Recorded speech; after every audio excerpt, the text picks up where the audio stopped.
dari fisiknya juga sudah mulai melemah. Anak-anak zaman sekarang berenang di kali sampai bibirnya biru, tangannya dingin, gemeter dia. Nggak akan sakit bu, cuma kedinginan aja. Anak zaman sekarang baru dia tengok mendung udah bersih. Ya, saking lemahnya dengan anak-anak yang ada di zaman sekarang. Ya, yang pertama mulai dari asinya. Ternyata ada cara mengurus anak yang tidak sesuai dengan apa yang Rasulullah ajar. Yang kedua, setelah ASI anak gede sedikit diberikan makanan yang disajikan di zaman sekarang ternyata adalah makanan yang serba instan. Betul? Ya, serba instan. Mie, jadi mie semua serba instan. Dan ternyata segala hal yang instan itu tidak baik. Segala hal yang instan tidak baik. Habis asiknya masuk ke dalam fase anak besar sedikit makanannya, masuk ke fase anak sedikit mengerti yang dirusak apa? Tontonan. Apa tontonan zaman sekarang? Batman, Superman, Avengers, ya, apa lagi? Ya, FF, Mobile Legend, tontonan-tontonannya seperti itu. Ya, PUBG, ya. Kemudian yang mobil jadi robot, Transformer. Gak ada tontonan-tontonan yang benar. Yang benar satu doang kayaknya masih melihat itu. Dari Malaysia apa? Upin Ipin. Upin Ipin itu benar. Tapi ada yang nggak benar ya memang. Upin Ipin itu kan gizi baik ya. Ehsan juga baik pemerannya. Mei Mei baik, Upin Ipin baik. Tapi yang buruk itu ada. Tetap ada yang buruknya. Siapa? Abang Saleh. Ya. Abang Saleh itu buruk. Kenapa buruk? Nanti teman-teman bukan Betty gitu ya. Ya. Jadi tontonan-tontonannya ada aja yang buruk. Bukan cuma merampas anak-anak ternyata. Anak-anaknya dikasih tontonan yang salah, yang besar-besarnya ibu-ibunya, generasi-generasi yang akan melahirkan orang-orang tua yang akan melahirkan generasi dapat tontonan yang salah juga. Kita lihat yang pertama. Mas Imam akan simpulkan bahwa film-film yang disajikan kepada masyarakat Indonesia, film-film yang ada di televisi, itu merupakan interpretasi dan refleksi dari harapan sebuah negara. Kita lihat satu-satu. Lihat ya Bu ya. Film itu adalah harapan dari negara. Film itu adalah harapan dari masyarakat yang ada di negara. Kita lihat film Avengers, Spider-Man, Batman, datangnya dari negara mana? Dari Amerika. Kenapa Amerika meluncurkan film-film Avengers? Karena ternyata tingkat kejahatan di sana lebih tinggi atau termasuk yang paling tinggi. Itu Amerika. Itu yang pertama. Kemudian kita lari dari Amerika pergi ke negara Jepang. Kenapa Jepang itu melahirkan film-film tentang bercinta? Karena ternyata di Jepang itu tingkat orang melahirkannya sedikit dan termasuk kepada negara yang terancam tidak memiliki keturunan. Itu di Jepang. Masuk ke dalam film India. Dari dulu India itu terkenal sama polisi-polisi kerennya ya Bu ya. Ya. Kenapa India melahirkan film-film polisi-polisi keren? Karena ternyata di India itu tingkat polisi korupnya sangat tinggi. Masuk ke Indonesia, apa Indonesia? Melahirkan film. Apa? Indonesia. Suara Hati Seorang istri. Itu adalah harapan sebenarnya, harapan istri-istri yang ternyata tidak pernah didengar oleh suami. Belum lagi ketemu sama film, apa filmnya? Film azab. Ada film azab ya? Kenapa film azab? Karena ternyata orang-orang Indonesia itu mudah didoktrin. Kalau ada tulisan kayak gini, dilarang buang sampah sembarangan, orang Indonesia masih sering buang. Tapi coba ganti tulisannya, dilarang buang sampah sembarangan, kalau membuang ente mati dibuang. Ya, atau matinya dicor semen. Itu lebih masuk ke dalam otak-otak orang Indonesia. Nah, film-film tontonan yang masuk ke dalam generasi-generasi muslim kita ternyata sudah tidak baik. Maka ketika hal itu sudah kita renungi, mulai dari asiknya, makanannya yang tidak baik, tontonannya yang tidak baik, sekarang muncul gadget muncul apa? Media sosial. Ada Instagram, ada Facebook, ada Twitter. Bukan cuma anak-anaknya, orang tuanya pun kadang suka lalai main Facebook, main TikTok di depan anak. Baik nggak kayak gitu? Baik nggak begitu? Silakan perkenalkan anak dengan media sosial ketika anak berusia mendekati 15 tahun. Biar dia ngerti, biar dia kenal. Tapi bukan berarti ketika anak masih kecil nangis rewel yang disajikan adalah YouTube. Anak rewel dikit yang dikasih HP. Sehingga bonding orang tua terhadap anak tidak maksimal. Tahu bu, bonding orang tua terhadap anak, sentuhannya tidak maksimal. Pendekatan emosional kepada anaknya tidak maksimal. Mas Imam memang belum punya anak dan belum berkeluarga. Akan tetapi sejauh ini, sebelum Mas Imam berkeluarga, sedang menyiapkan ilmu gimana caranya Mas Imam punya generasi yang Mas Imam ajarkan sebagaimana Rasulullah mengajarkan generasi Muslim. Nah, maka pada hari ini Mas Imam akan berbagi. Yang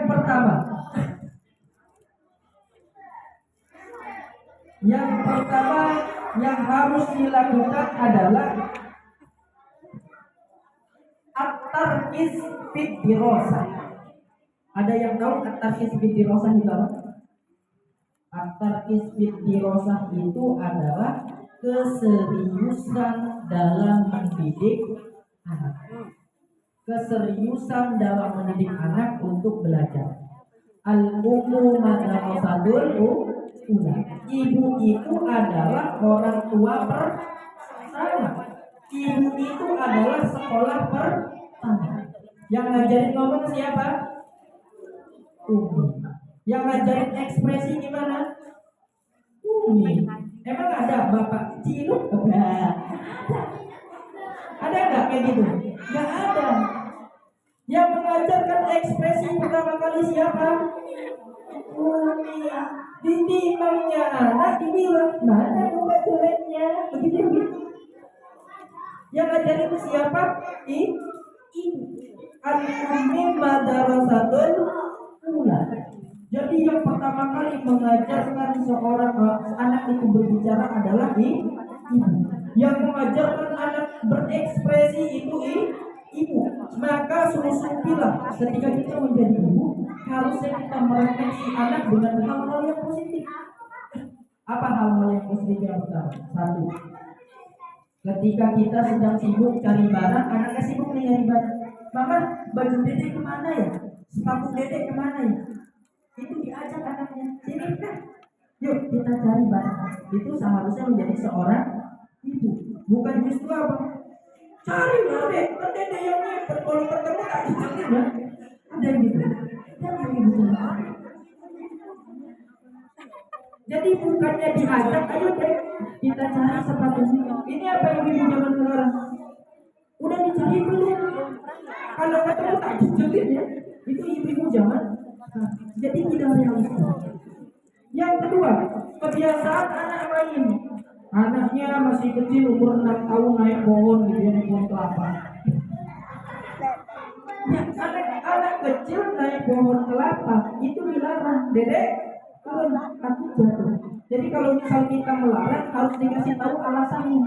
Ya, kalau kita melarang harus kasih tahu alasannya. Kadang-kadang ibu-ibu zaman sekarang itu suka nggak realistis. Anak 6 tahun naik pohon kelapa apa? Buka jendela dong, terus aja terus. Dia terus. Yang masuk ke kepala anak apa? Terus aja naik. Ya, itu ibu-ibu zaman sekarang.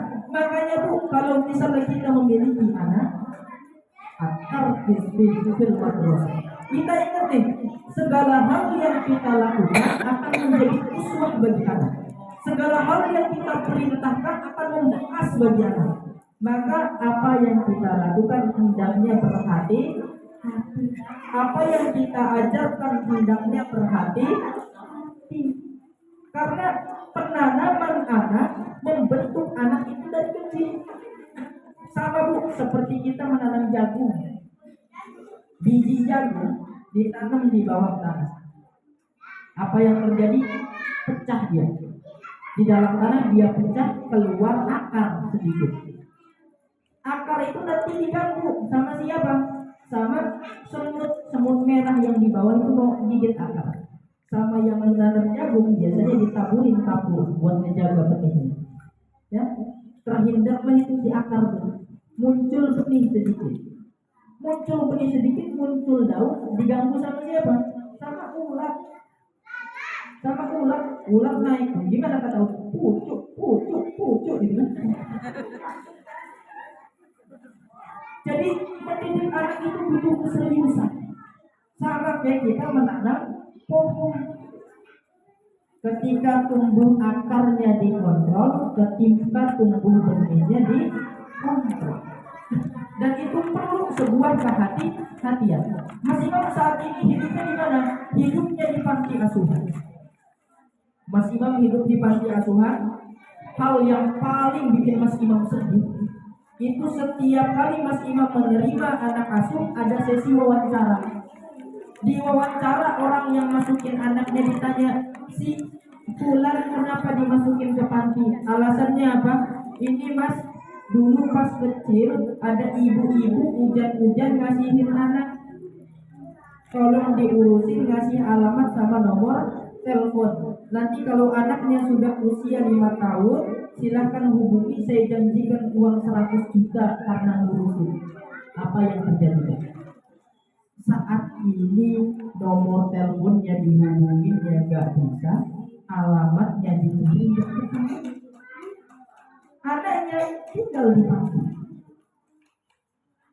Ada lagi yang masukin ini, bapaknya sama ibunya cerai, bapaknya nikah, ibunya nikah, si anaknya tinggal sama Simba.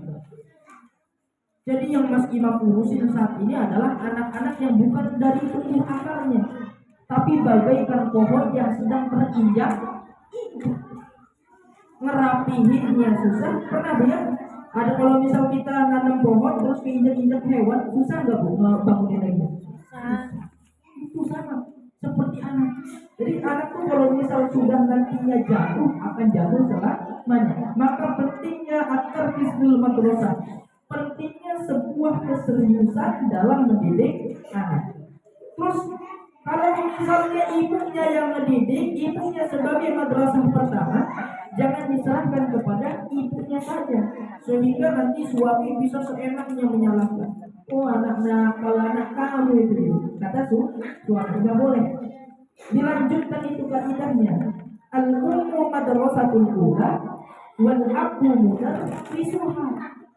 Ibu itu adalah sekolah pertama, akan tetapi bapak adalah kepala sekolahnya. Tandanya apa? Tandanya kurikulumnya harus benar, ya. Bapaknya cerdas harus cerdas, bapaknya harus berilmu. Jadi percuma kalau gurunya pintar tapi kepala sekolahnya tidak berilmu, nggak bisa. Penting Bu. Nah, sejak kapan berarti Bu? Sejak kapan kita pengen punya generasi yang benar itu? Sejak kita mencari pasangan. Jadi kalau kita pengen punya generasi yang benar, ya kita carinya sejak kita mencari pasangan. Ada doanya. Bismillahirrahmanirrahim. Rabbana, ya Tuhan kami, hablana, berikanlah anugerah kepada kami min azwajina,